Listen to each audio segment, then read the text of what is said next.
In this episode, we're going to Pfalz, we're going to Ruppertsberg, and we're talking with Weingut Dr. Josef Köhr and Dr.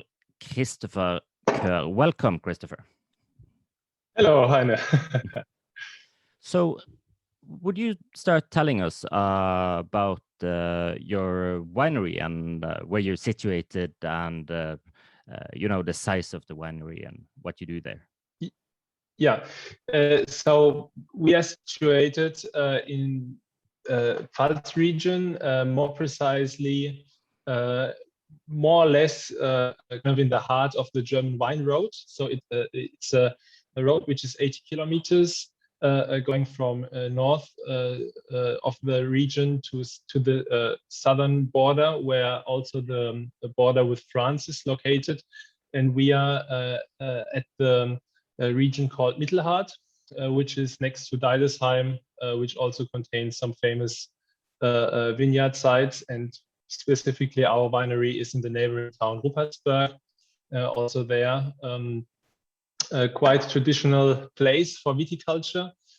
We have just the Pfälzer Wald forest, which is protecting us from too much rainfall, and it's quite a dry spot in Germany, where viticulture just works out very well. And how many hectares do you produce? We are having 15 hectares of vineyards, of course, all looking after them ourselves. And yeah, starting basically from the vineyards in more in the lower sides that are further east, and our top vineyard sites are very close to the Pfälzer Wald forest, where is very much shade from rain, and especially it's also a bit warmer up there, and this is the best sites for Riesling, weissburgunder, which is a very important grape variety for us as well, and it's rising actually in importance, is let's say temperature-wise not as picky. So we are using a bit lower terrain to cultivate our weissburgunder vines. And your company, is it a family company or? Yes, so it's a company, and we are viticulturists and winemakers since a very long time. So the first vineyard possession in the family has been in 1648, and the oldest plot, which we are currently still cultivating, has been in the family for more than 200 years. So yeah, I think it's somehow in the blood. And for your sake, when did you come into winemaking? So I directly after school, I started technical training, so an apprenticeship as a winemaker into wineries in the region. One of them is Christmann, just next to us in Gimmeldingen, and Nice, which is also, let's say, a bigger family company in Kindenheim, which is a bit further in the north. And from there, I really picked up on the interest, and I was so curious to get to know more that I decided to start to study towards enology degree in Geisenheim, and had the opportunity there to do a master's in France and in Italy, which really helped me also to get a bit of a different angle on the side of enology, especially in France, where they do a lot about aroma chemistry, and in Italy, very much also about viticulture and about the business economic side. And finally, just before returning, I was a bit hesitant actually, because it's time that you miss out, of course, here at the winery. But I decided to do a 3-year PhD in Italy and Australia, and yeah. But I always knew that I really love winemaking and viticulture, so I was clear to return in the end. Nice.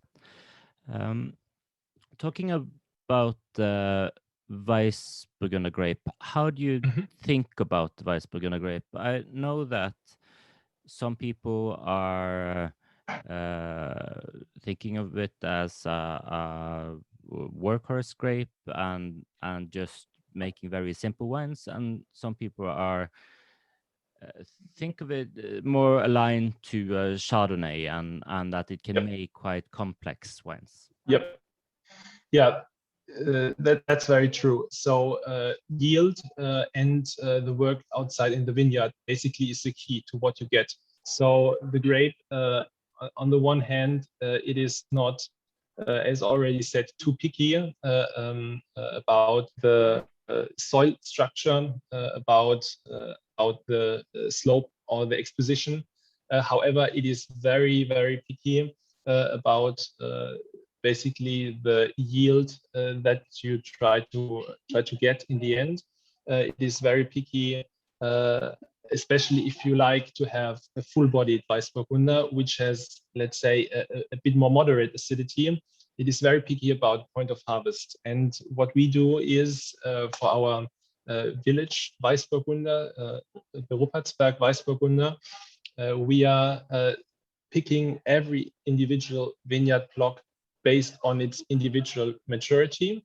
And what we do is we try to pick rather late. So as we like the aromatic precursors in the berries to be as evolved as it gets, we favor late picking and very slow fermentation. So in the fermentation process, we would not like to lose any of those aromatic compounds, because, as you say, Weissburgunder can tend to produce a bit neutral wines. However, if you pay attention in every step, you can also very nice polish the aromatic potential. So you get a bit of pear, a bit of pineapple, and even a bit of apricot in the wine. I know that there has been a tradition as well in Germany to have very oak-driven Pinot or Weissburgunders. How do you work with oak with your Weissburgunders? So very interesting question. Actually, Weissburgunder, especially the Ruppertsberg Weissburgunder, is sort of the entry to our white Pinot family. In fact, the whole Pinot family has really experienced a renaissance over the last years, and we are doing very much also with oak. Especially, we will release this year a very new blend with Chardonnay and Weissburgunder, which has been in the barrel for about 15 months. So it's we are back basically one vintage. So release will be 2019 vintage. We are also having a new grape variety, which before there was genetical analysis, it was confused with Weissburgunder, which is called Auxerrois.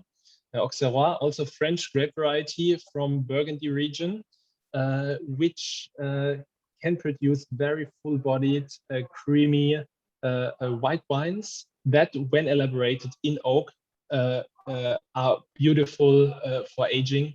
And this is what we do, let's say, in our top segment, where we are, in our philosophy, always tend to work with oak, actually. In moderate doses, of course, because we are working with white wine. We want to have the aromatic compounds of the grape in the first place, but the oak to give it a bit of lingering support, and also the potential to age the wine, which I think is the most important aspect of a great white wine. And about the viticulture. How do you work in your vineyards? In the vineyards, we are, of course, doing a lot of manual work, especially with weissburgunder. It is critical because this grape variety tends to produce a lot of yield if you do not watch out. So right now we are about to have bud burst. Hopefully it's getting a bit warmer, so we're not getting any frost. But as soon as we have the buds broken and the first leaves evolved, we will remove those buds which are double, which in Weissburgunder is a very big issue to have, let's say, a naturally very thin and loosen canopy where air can circulate very easily. So especially at the later time, as further as we get towards harvest, we really need to have this loose canopy with reduced yield so that there is no rot, which is the biggest enemy basically of the very, let's say, fragile aroma of the grape. And have you got any certification? Are you thinking anything towards organic production or things like that?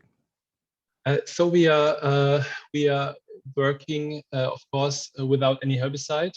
So we are doing all mechanical weeding, for instance. We are doing a lot with work with cover crops and to promote basically the natural richness in the vineyard. So at the moment we still have our winter crop, which is now blooming. So we have a lot of bees outside. Currently, we are not organically certified. However, we are, let's say, we are very much moving also with modern plant protection measures, which do not require any chemical intervention. So I would say it's a very sustainably aware way of working. However, currently we are not a certified organic producer. And in the cellar, do you spontaneously ferment? And how is your thoughts towards the use of sulfur? Mm-hmm.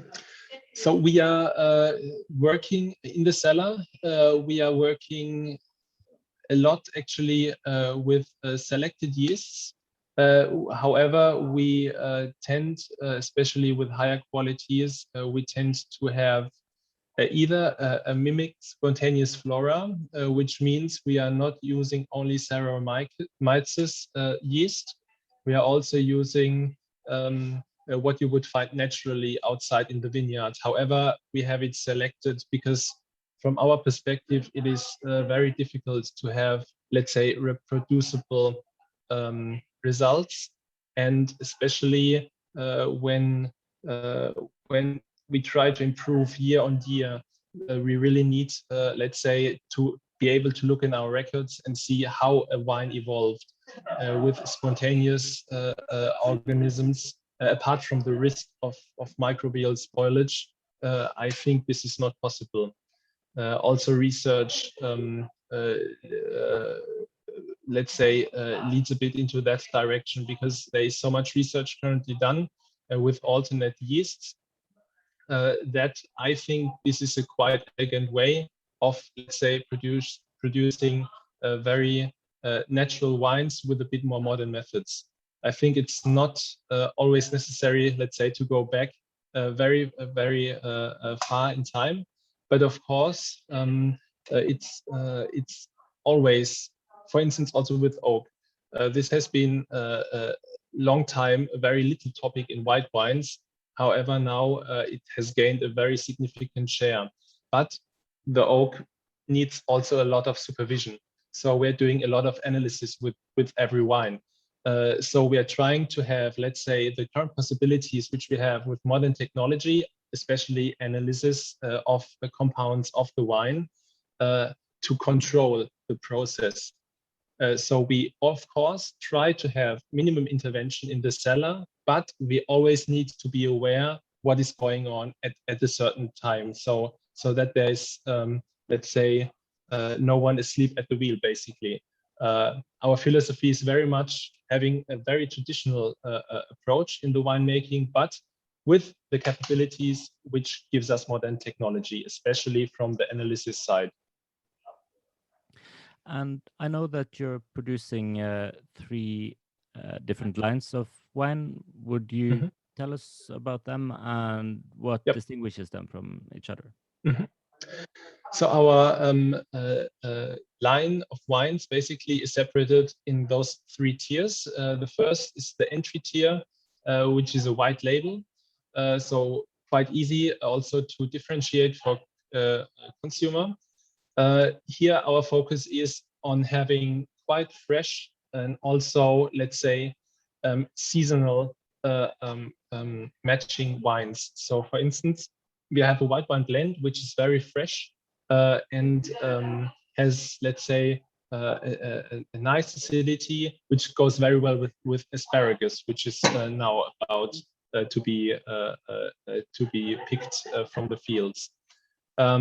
Also, of course, we are having also in that line of wines 1 liter Riesling, for instance, which is our estate Riesling. However, the focus is on the middle segment, the premium, which is a brown label, and the superior, the black label segment. Here, we are working with different measures. Of course, yield is considerably lower. Also, picking of those vines is considerably later, which gives us more aromatic potential of the wines. Then in the top segment, as I said, oak, of course, mostly used oak for white wines, but also new oak in the blend is the third component then that comes in. And of course, especially with the Rieslings, the sites, so the origin it plays an important role. So in the middle segment, we start with the appellations. So we have, for instance, like with the weissburgunder, we have the Ruppertsberg site or village appellation.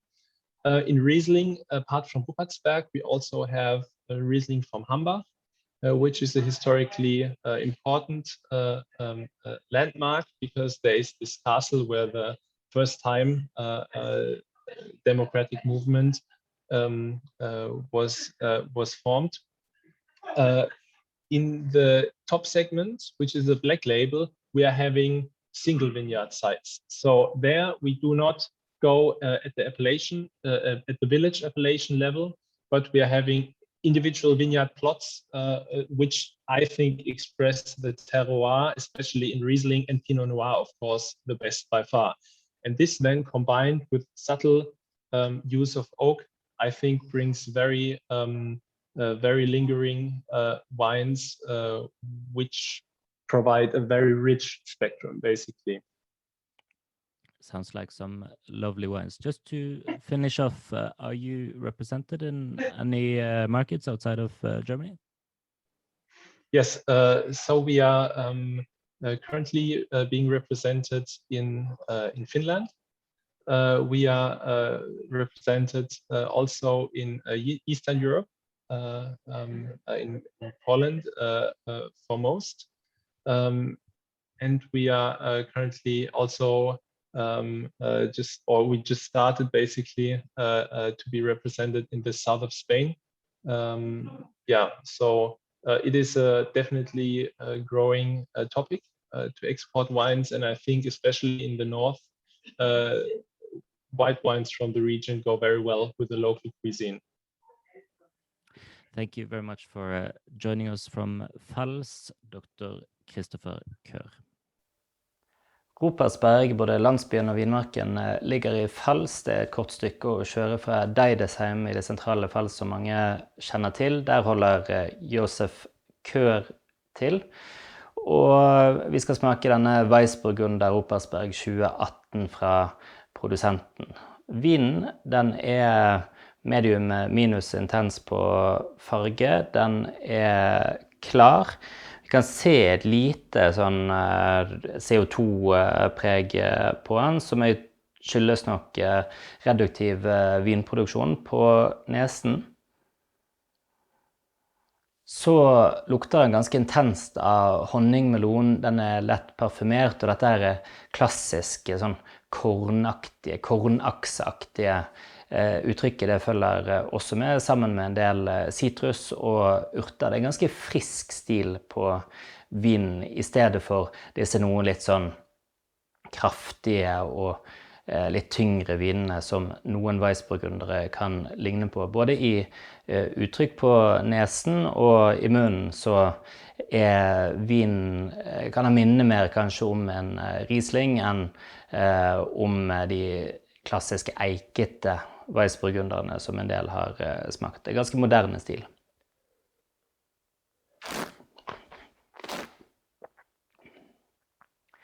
Som forventet så får du medium pluss syre. Det bør du få på en weissburgunder som har kvalitet i Tyskland i dag. Der mediumfylde, vinen tørr. Den har et syrespill som går gjennom hele smaksbildet, og den har en ganske sånn imponerende syrlig avsluttende med ganske uttalt saltaktighet i vin i avslutningen, også i en avslutning som varer lenge. Jeg tror dette en vin som ganske lett å sette til vinpakker og sånne ting, og kan være et alternativ til vante Rieslinger, sånne viner som de aller fleste vinkelnere kjenner, og kan være noe som får inn noe litt annerledes der. Og jeg tror dette går veldig godt til sjømat, og kanskje spesielt type skjellmat, altså alt fra blåskjell, krabbe, sjøkreps, dette som har litt sødme i seg, så tror jeg dette godt. Og ja, godt laget uttrykk for weissburgunder druen.